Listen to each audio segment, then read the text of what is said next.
Olá para você que pode estar assistindo esse vídeo. Meu nome é Isis. Na verdade, eu tô aqui para gravar uma memória minha, um sentimento meu, uma coisa que aconteceu comigo, que me deixou bem desestabilizada, e que eu sei que muitas mulheres passam por isso, mas não é um assunto tão falado. Hoje em dia até tem bastante vídeo sobre isso, mas ainda é um assunto que muitas mulheres evitam, talvez por vergonha, talvez pela dor do luto.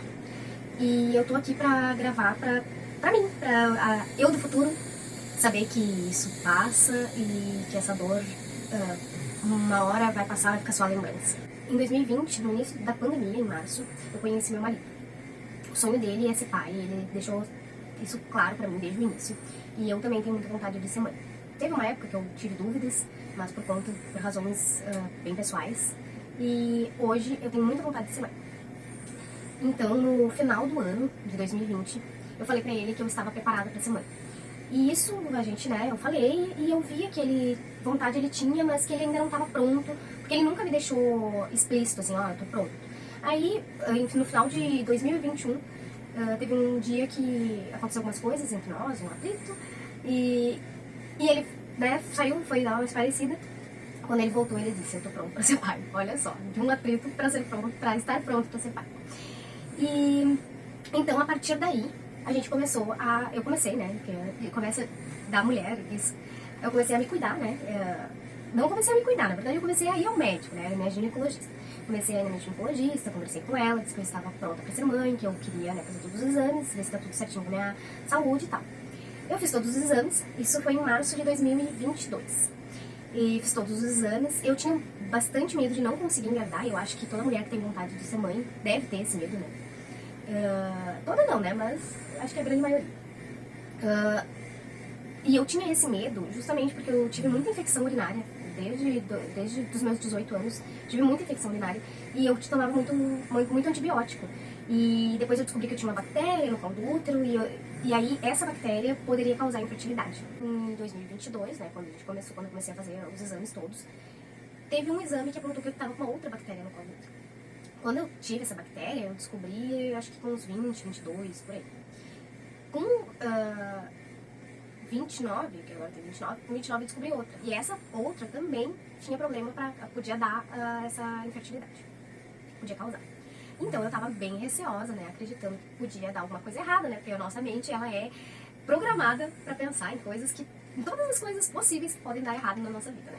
Então, quando eu descobri essa bactéria, eu tratei. Então foi um processo bem longo, assim, durou quase 6 meses, 5 meses. Pra eu descobrir a bactéria, eu tratar a bactéria e eu tá apta a poder engravidar. Então em agosto, a minha médica me liberou, disse, ó, agora tá tudo certo, pode... Eu comecei a tomar os medicamentos, né? Ela me receitou ômega 3 e o ácido fólico. Eu comecei a tomar, isso em agosto mesmo, no início de agosto. E em setembro, eu engravidei. E eu descobri dia 1º de agosto, 1º de outubro. Foi uma alegria, né? A gente ficou muito feliz. A minha família, a gente acabou contando pra toda a minha família, pra toda a família dele. Dia 14 de outubro a gente contou. E eu tava quando a gente descobriu, eu tava com 3 semanas. Daí a gente foi fazer a primeira eco. Na primeira eco, a princípio tava tudo bem, eu tava com 5 semanas e 5 dias. Na verdade, estava tudo bem, mas a médica disse que o batimento estava um pouco abaixo do que o esperado, né? Que o esperado para essa idade gestacional seria 100 batimentos. E eu tava com 85. Eu não, né? O bebê tava com 85. Eu saí bem preocupada, meu marido também. Mas a gente mesmo assim decidiu contar pra nossa família. E a gente decidiu contar e avisar, ó, a gente sabe que pode, né, mais pra frente acontecer alguma coisa, porque o batimento não tá normal. Mas como a gente já tava tão feliz, tava tão querendo contar essa notícia, a gente resolveu contar. A gente contou, né, dia 14, como eu disse. E aí eu tinha uma eco, porque como os batimentos estavam alterados, estavam abaixo, a minha médica pediu pra eu fazer uma nova eco, quando eu tivesse mais ou menos com 7 semanas, pra gente ver se o bebê tinha evoluído. Nessa eco de 7 semanas, foi no dia 28 de outubro, eu descobri que eu tive um aborto retido. O aborto retido é quando o bebê não evolui, tá? Tem um aborto espontâneo, que é, né, quando você perde e aí você mesmo vê, né, que tá com sangramento. Por mais que eu tivesse uma noção de que eu poderia perder, eu não tava pronta, eu não tava preparada. O meu marido tava um pouquinho melhor que eu, mais preparado. E, nossa, eu sofri muito, muito mesmo. Chorei muito. Teve dias que eu não tinha vontade de levantar da cama, de fazer nada, só queria ficar deitada, chorando em posição fetal mesmo. E só quem passa por isso que consegue entender como é difícil pra mulher, né? Como é difícil pra mãe. Então, assim, se alguém te disse em algum momento, ai, que bobagem, vai ficar triste por causa disso, né? Geralmente as pessoas não falam assim, mas ai, logo tu vai ter outro. Mas não era outro, era aquele ali, eu queria aquele. Claro que o outro a gente vai querer também. Mas as pessoas não conseguem entender e se colocar no nosso lugar. Até porque se colocar no nosso lugar não existe, né? As pessoas, elas conseguem imaginar como é estar no seu lugar, elas não conseguem se colocar, porque aquele lugar é só seu. Mas, cara, é muito doido como as pessoas não conseguem entender e só quem passou por isso consegue. Porque eu vou dizer pra vocês uma coisa que muitas mulheres vivem isso, né? Muitas mulheres presenciam esse acontecimento, acontece na vida delas, ou, né, na família. Que nem na minha família, minha irmã perdeu, a minha mãe perdeu 2 filhos antes, né? A minha irmã mais velha, antes de ter a minha irmã, ela perdeu dois anéis. A minha prima perdeu, então, assim, é uma coisa muito comum de acontecer. Só que é pouco falado, né? E vou contar uma experiência minha com a minha irmã. A minha irmã, quando perdeu o primeiro bebê, agora ela tem 2 já, meus 2 sobrinhos, meus amores. E quando ela perdeu o primeiro, eu ia ser a tia e a Dinda. E aí ela me convidou pra ir numa eco, na eco que ela descobriu que perdeu. Eu até perguntei pra ela antes da eco, ela nem lembra disso. Que tu ia, como é que tu ia se sentir, né? Não, eu não perguntei como é que ela ia se sentir. Eu perguntei, tu não tem medo de chegar lá e não ter batimento? Eu acho que isso eu tinha medo. Aí ela disse que tinha, a gente foi pro consultório, entrou lá, né? Foi fazer o exame e não tinha nada de batimento, nada de batimento. Nossa, ela chorou muito, muito, muito. E eu não conseguia entender, eu entendia que era um bebê, que ela queria muito e que ela estava sofrendo, mas eu não conseguia sentir a dor dela, porque era só dela. Eu não chorei, fiquei muito triste também, mas eu não cheguei a chorar. E aí que você percebe que aquela dor que você sente, só você vai sentir. E claro que outras mães que perderam vão entender essa dor, mas elas não estão sentindo a mesma dor que você. E aí que eu consegui compreender o sentimento dela. Eu quando eu perdi, eu não queria contar pra ninguém. Eu esperei as pessoas virem perguntar como é que eu tava, como é que tava o bebê, pra ir contar. Mas aí quando eu falava sobre isso, eu me sentia reconfortada. E eu fiquei muito feliz de ver como porque eu não contei só pra minha família, eu contei pros meus amigos também, os mais próximos. E quando eu contei, nossa, gente, o que surgiu de tia? Ai, vai ser a titia, vai ser titia. Cara, como eu fiquei feliz de ver como as minhas amigas ficaram felizes por mim. E como o meu bebê já estava sendo tão amado. Aí, a minha médica disse que eu poderia escolher entre a sucção ou, que é um método, né, que você vai para o hospital, né, é um método que não é natural. Ou o natural, que é o seu próprio corpo expelir. Ela disse que eu poderia aguardar uns 20 dias, 15, 20 dias, se eu não me engano. E eu, como gosto mais de coisa natural, na verdade, eu fiquei bastante na dúvida. Como eu moro muito longe da cidade, assim, né, de recursos, eu fiquei muito na dúvida por essa questão. E também por a questão de, eu queria acabar logo com aquilo, sabe, daquela dor. Porque a gente acha que quando o bebê não tá mais ali dentro, porque é um feto que tá morto, por mais que seja o seu bebê, o seu filho, ele tá morto, né, não tem mais vida nenhuma. E aí eu fiquei na dúvida, será que eu opto por fazer a sucção? Mas aí eu fiquei, não, eu tô sentindo um pouquinho de cólica, então vou esperar um pouco, vamos ver se vai vir. Aí, sexta-feira foi quando eu descobri. Terça-feira começou um sangramento leve. Quarta-feira eu tava sangrando leve também, mas um pouquinho mais que terça.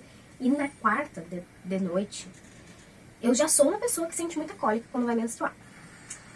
Aí pensa na cólica que eu tava. Uma cólica assim, ó, bizarra. Eu nunca tinha sentido tanta dor, eu acho, né, nessa região. Cara, muita dor, muita dor. Mas não é uma dor suportável, tá? Não é uma dor insuportável, mas tava doendo muito, muito mesmo. Aí eu tomei um remédio pra cólica e fui dormir. Eu uso aqueles copinhos, né, o copinho coletor. Coloquei o copinho e fui dormir. No outro dia eu fui tomar banho, tirei o copinho. E ao invés de eu colocar o sangue no ralo, eu coloquei na minha mão, porque eu queria ver o que tinha. E aí eu vi direitinho o saco gestacional, o embriãozinho dentro. Chamei meu marido, mostrei pra ele. E a reação que eu tive, desculpa pra vocês que tem outra reação, mas a reação que eu tive foi colocar direto no lixo. Daí depois eu fiquei lendo alguns relatos de mulheres que também tinham perdido, e uma delas falava assim, eu enterrei o quintal da minha casa e a gente mora num sítio. Então eu pensei, cara, por que eu não enterro, né, tenho tanto espaço? Tirei do lixo, fui lá, enterrei, fiz uma oração e tudo. E agradeci também, né, por esse bebê, porque foi um presente, por mais que não tenha vingado, não tenha evoluído, foi um presente. E tudo também na vida serve pra evolução, pra nossa evolução, né? Ou não, mas foi uma experiência bacana, até onde tava perdido. Depois foi uma experiência triste, mas é uma experiência que às vezes a gente tem que passar. A gente não entende o propósito na hora, mas às vezes lá na frente a gente vai entender. Aí às vezes o futuro vai ter. E esse bebê tinha que fazer a passagem dele, por aqui, ficar um pouquinho na barriga, no forninho, e tá, foi. Quando eu descobri que eu tinha perdido, eu fiquei muito naquele momento de negação primeiro. Fiquei assim, não, eu não acredito, porque pode estar errado, a máquina pode estar estragada, alguma coisa aconteceu, não tá certo, porque eu acho que tá vivo, porque eu acho que tá vivo. E fiquei naquela coisa de negação. Com os passados dos dias, isso aquilo foi diminuindo, essa fase de negação. Eu contei pra minha irmã, né, conversei com ela, porque como ela passou por isso, então ela tem bastante experiência, né, bastante não, mas ela tem experiência. E aí ela me disse, eu também passei por isso, passei pela fase de negação. Porque eu falei pra ela, se eu for fazer a sucção, eu quero fazer uma outra eco pra ter certeza, porque como é que eu vou fazer um procedimento, vou tirar um bebê que eu não tenho certeza, que, né? E ela disse, se tu vai te sentir mais confortável com isso, faz. Eu passei por isso também, e ela fez não é a sucção, ela fez eu agora me fugiu, mas ela fez o procedimento no hospital e retirou. Ela, quando perdeu, ela foi bem rápido, assim, ela tinha que esperar 3 meses pra poder começar a tentar de novo, e no primeiro mês ela engravidou. Eu tive algumas dúvidas, tanto no processo enquanto eu tava grávida, quanto depois que eu perdi. Uma das dúvidas quando eu perdi era, será que esse sangue que eu tive, esse sangramento aí, que eu tive, que durou uns 7, 8 dias, foi bastante intenso quando eu perdi, aí depois começou a diminuir aos poucos, mas mesmo assim, ele tava sangrando razoavelmente, bastante, assim, bastante. E será que esse sangramento conta com a menstruação? Não, não conta, tá, gente? Porque depois eu fiquei menstruada. Tem mulheres que eu vi relatarem que levam 3, 4 meses pra menstruar de novo. E eu menstruei no mesmo mês. Eu comecei a perder no dia 3 de novembro e eu menstruei dia 27. E olha que louco, a minha última menstruação antes de eu engravidar foi dia 27 de agosto. Aí no dia 1º de outubro eu descobri que estava grávida, então em setembro e outubro eu não menstruei. E aí dia 27 de novembro eu menstruei de novo. Então, acredito que no meu ciclo esteja tudo normal. Geralmente a minha menstruação é de 30 em 30 dias mesmo. Às vezes acontece de vir um pouco antes, depois, mas geralmente ela vem quase sempre no mesmo dia. E aí, é isso, gente. Foi isso que aconteceu comigo. É uma memória que eu quero guardar pra mim, por isso que eu tô gravando esse vídeo. Então, Isis do futuro, espero que tu já esteja grávida ou até com um bebê aí no colo. Mas, brincadeira da parte, se você estiver vendo esse vídeo, eu quero que você saiba que você não tá sozinha também. Tem muitas mulheres junto, tá, com você. Muitas mulheres que perderam. Procure uma rede de apoio. Se você não tem ninguém, quiser deixar um comentário aqui, quiser fazer alguma pergunta, tiver alguma dúvida. Mas aí é só questão de experiência, tá? Porque eu não tenho nenhuma formação acadêmica nesse ramo, né? Não sou médica, nada. Não sou nenhuma especialista.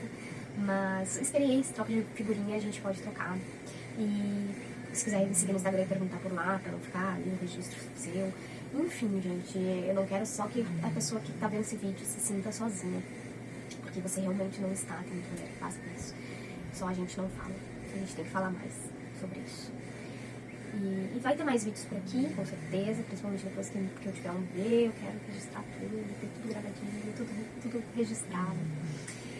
É isso, gente. Eu queria lembrar de alguma dúvida que eu tenha tido enquanto eu estava grávida. Eu tive muito medo de perder, né? E o meu medo se confirmou. E é bom a gente não ficar com essa coisa na cabeça de, será que eu perder? Porque fulaninha perdeu. Cada gravidez é uma gravidez diferente. Mas é isso, tá? Um beijo no coração de vocês, um abraço bem apertado, que você não se sinta sozinha. E Isis do futuro, né? Já sabe que passou, já passado. Espero que eu consiga amenizar um pouco a dor que você tá sentindo, tá bom? Um beijo e até o próximo vídeo.